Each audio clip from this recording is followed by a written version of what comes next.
So we look at the word survive, okay? Survive. I mentioned this in my previous videos. Survive, overlive, right? Survive in Spanish is sobrevivir, means overlive. You know what I'm saying? Certain words in Spanish and English don't make sense anyway. That's why sometimes you got to do your own little research, because even when I say the word understand, do you understand? You're under something. Because but those are just words, and we know what the words mean because we are programmed to have these words compartmentalized to mean something. Overstand, you're still looking at it from, but then again, what is up, down, left, right? Is up, down, is up really up, and is down really down? You know what I'm saying? How do you know that down is not up, up is down? Like, you know what I'm saying? We're even literally compartmentalizing direction, and that you don't know how that works. You know what I'm saying? So when we say overstand, understand, is basically the way I would look at it is to say understand. Entender in Spanish is basically how you say understand. Understand in Spanish means understand, understand, entender, entender. Yo entiendo, yo entendí, voy a entender eso. Understand. All right, so that's why I'm saying certain things, you know, just basically don't make sense. But one crazy thing is that when I spoke about, you know, the plants in nature before, there's certain fruits that ripen, you know what I'm saying? And fruit that's ripe is ready to eat. Eating that fruit is fruit of information, you know what I'm saying? But let's say a fruit that's ripe is ready to be eaten, and you'll know when you ripen, you mature in this process, you know what I'm saying? Because you're basically a fruit. People eat your information as well. But sometimes your fruit may be overripe. And sometimes the way I look at overripe is like the example I made before, when you intake too much information and start to try to depend on techniques that others are giving you, and it's basically up to you to find out what your technology really is. You know what I'm saying? So that's something, a little point I wanted to cover there also. But also the type of nutrients, from where it's coming from. What is the source of where these nutrients are coming from? As I told you before, if I have a plant and I'm growing fruit from it, it's for me to eat it. But if I'm feeding it fertilizers from Lowe's or the plant nursery, they say organic, but are they really organic? You know what I'm saying? It's just like when you go to the supermarket, is the foods that you're eating really organic food? You know what I'm saying? Unless you're really growing it yourself.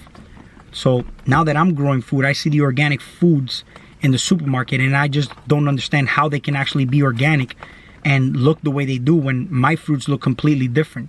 Is it really organic? Is it genetically modified? Is it doing something to you long term? See, FDA will approve anything if it's not killing you right away. But if it's slowly killing you, it's okay. Because as long as it doesn't kill you right away, the FDA can approve it. Your body doesn't need much of pretty much anything. You know what I'm saying? So my next video, I'm going to talk about the nutrition part, the diets and all that. I'm going to go deep into that too, because I'm going to look at it from a physical and a metaphysical point of view, and why certain things are pushed. So now, as I was telling you, when the plants are naturally eating from nature based on the compost and the breakdown of matter, and then let's say these earthworms and these microbes further break down the compost and food matter, and you know what I'm saying, they're working with that mycelium network, this becomes bioavailable nutrients for the soil, for the plants. Because I can't just take food that I just ate, food scraps, and throw it in the soil and expect the plants to be able to uptake that nutrient, because it has to decompose first, and it takes oxygen to decompose first. It's robbing certain things from the plant, such as nitrogen and whatnot, so it has to be broken down already, and it has to be bioavailable too. So when the worms and the microbes poop, that's processed matter, broken down, bioavailable for the plants to uptake, and that's what you're eating from the tree that you're growing, fruit tree, whatever plant you're growing. It's more beneficial and favorable, clearer information for you. You know what I'm saying? Because you can get information from anything. It's just going to be a clearer information when you can actually freshly pick it. The vibration is basically at 100%. It's not like you're taking it out, putting it in a box, transporting it from one place to another in a dark truck, being touched by a bunch of people, and then putting it on a supermarket shelf, and by the time somebody gets it, it's really not high vibrational food. You know what I'm saying? And you know, here's the thing though. It's the most important thing is what vibration and frequency you're on. Because even if it's something that's lower vibrational that you're eating, if you're eating it on a low vibrational state, like say feel guilty about what you're eating, then you'll become a frequency match to that, and the food can make you sick. The food could put you in a fucked up state, all because you acquired too much knowledge about it. So you notice how people sometimes they'll eat it, they'll be happy, they'll eat it, and just being happy and grateful that they're eating something, even if it's unhealthy, may not fuck them up as fast as somebody who now is aware of the foods being unhealthy and they eat it with a certain mentality, and that's basically what's going to happen to them. They're going to get sick from the food. So it's always important to make sure that whatever you're putting in, you're putting it in from a high vibrational state of being. You know what I'm saying? And you're in a high frequency. Because if you're in a low frequency, then it's going to mess you up. You know what I'm saying? If I'm eating a fruit from nature and it's high vibrational and I'm in a lower vibrational state, that food can actually bring up my vibration. But if I'm in a high vibrational state and I'm eating low vibrational food and I'm not aware, then I can be lowered in vibration unless I transmute and transform that, or I am aware of the state of being that I'm in. You know what I'm saying? And I can actually have that work to my advantage. I spoke about survive, but you got to understand, like, if you're surviving as a human or you over living as a god. You know what I'm saying?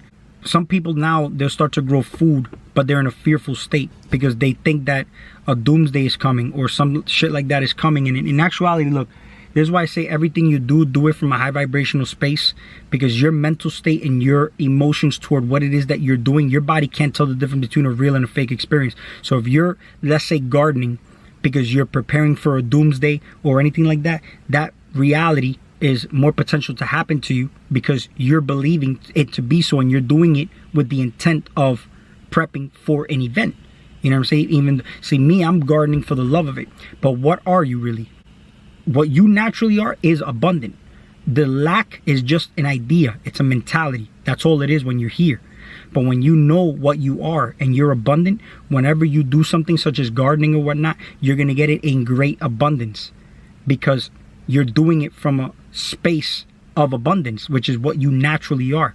But if you're doing it as a human, trying to survive in this realm because you are not aware of what you actually are, then you may encounter certain hindrances, such as, you know, pests eating through your things, or if you're doing it for vanity reasons where you want your garden to look a certain way, because we could get lost in shit like that too. See, when I'm using my toys, I'll use those things for me to play around with my imagination. That's my purpose of buying those toys. You know what I'm saying?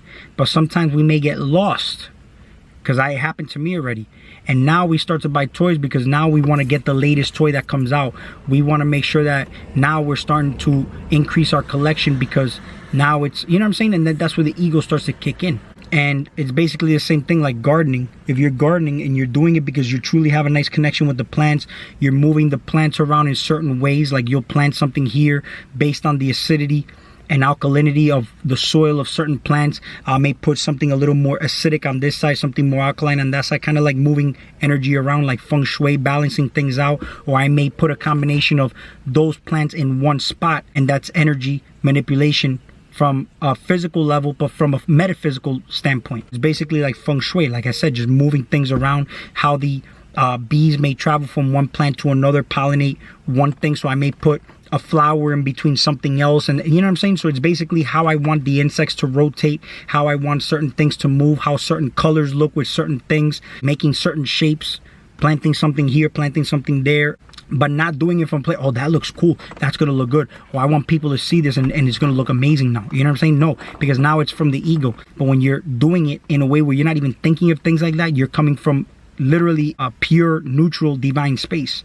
You know what I'm saying? And this is where you're now connected to abundance and not something where you're chasing attention or chasing something and trying to, you know, make something aesthetic or forcing plants to do certain things. For example, like there's certain techniques where you'll force plants to produce more when you do certain things, but you stress the plant out. See, it's not bad to stress the plant out, because you can go to the gym and stress your body out and you become stronger. Stressing the plant out in certain ways does make the plant stronger and produce more, but stressing the plant out in certain ways is forcing the plant to produce more. You're kind of farming, you know what I'm saying, rather than actual gardening for the love of it. And besides, you'll have such a connection with what you're doing when you love what you're doing. Like, for example, I love gardening, so it's like I'll see the plants, I'll look at the leaves, and I'll just see how the plant looks, and I'll already know what it needs without having to do research, which is fucking crazy. Literally, like if the plant was talking to me telepathically, energetically, you know what I'm saying? and I'll address it. And when I do, the plant perks up again. But the little bit of stress that I went through at the moment before I caught that is actually beneficial for the plant. But not to say I'm gonna force it to do anything. It's just basically me giving it something it needs. You know what I'm saying? And in turn, they give me what I need. But it's not like I'm expecting anything like that. You know what I'm saying? So it's basically having a connection and loving what you're doing. So are you surviving, which is overliving as a god, knowing that you don't need anything from the supermarkets? You could just basically eat like a god, which is basically high vibrational food. Or do you eat peasant food, fast food, like, you know, Whoppers and shit like that only costs $1? So if you're eating like a god, you will live like a god. If you're eating like a peasant, all in the interest of a lack mentality because you're trying to save money, or because you're, you know what I'm saying? Like, and the thing about the YouTubers and whatnot, there's YouTubers with big fucking channels and injecting thought viruses into people, basically not really talking about anything that can self-empower them. Rather, they're saying that you're going to be empowered by collecting cans and, you know, canned foods and having extra storage and doing all that kind of shit. You know what I'm saying? When in actuality, man, your body really doesn't need a lot of anything. What you should be doing is learning how to fast, going long periods of time without eating. You know what I'm saying? And if there was no water, then drink your own fucking piss. Your body's going to be pure because you ain't putting all the garbage in you. See, the waste, they say it's 5% waste that comes out of your urine, but that 5% waste is based on the food you're eating anyway. So if you're taking that out of the equation, now you're drinking purified water. You know what I'm saying? And water that's literally going to be hydrating, and it's also high vibrational because it's been moving inside of you. Not dead water that's sitting in a gallon and how, you know, it's not moved, it's not cycloned or circulated, it's not moving through pebbles like you know, you will have water in the river moving through pebbles. That's living water because it's flowing. So basically you have to you don't have to do anything, you should, but basically eat like a god. And gods basically don't need to even eat. But in order for you to sustain your body here and maintain that, let's say maintain yourself here, then you would eat a little bit and that's it, but you don't need any more.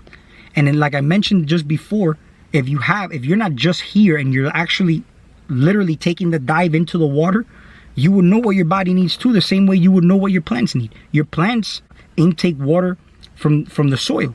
You know what I'm saying? That gets rained down, and you have a brain, rain rains down here, and it is up to you to suck up that water that you need in the form of information. Why do you think they say the abyss, the daemon, the genie is all in your abyss? Nothing out here is going to kill you. People can't sit in the sun for too long because they think that the sun is going to give them cancer, but the sun doesn't give you cancer. And this whole thing about you are what you eat is valid when you think of it like this, because if you're eating oils, all these saturated fats, basically this whole new fad, the keto diet and whatnot, which I'm going to get into in my next video, is basically coming down to you know, when you go in the sun, you sweat. You know what I'm saying? And do you notice how when you put baby oil on, or tanning oils, they're oils because they help you tan, they burn your skin more. But these oils are the ones that cause skin cancer. See, if you go out in the sun and you're eating natural foods or healthy fats that your body needs, that basically is something that your body will get a nice glow from when you go out in the sun. But if you're eating saturated fats and fried foods and, you know, corn oils and soy and stuff like that, all that stuff that comes out of your skin is literally what's burning your skin. Not the sun, is burning your skin. The same way tanning oils and all that give you cancer, those oils is what's actually causing the cancer on your skin because you're sweating those oils out. Vitamin D is very, very important because it gets processed on your skin. But if you have all that nasty shit that's coming out based on what you put in, that's why people are D3 deficient, because D3 is not a vitamin, it's a hormone. And the same thing with other, and I'm gonna get into that in another video. So I'm gonna cut it off with this one, and the next one I'm gonna get deep into the nutrition part, supplementation, and from a physical and a metaphysical level. So we'll talk soon.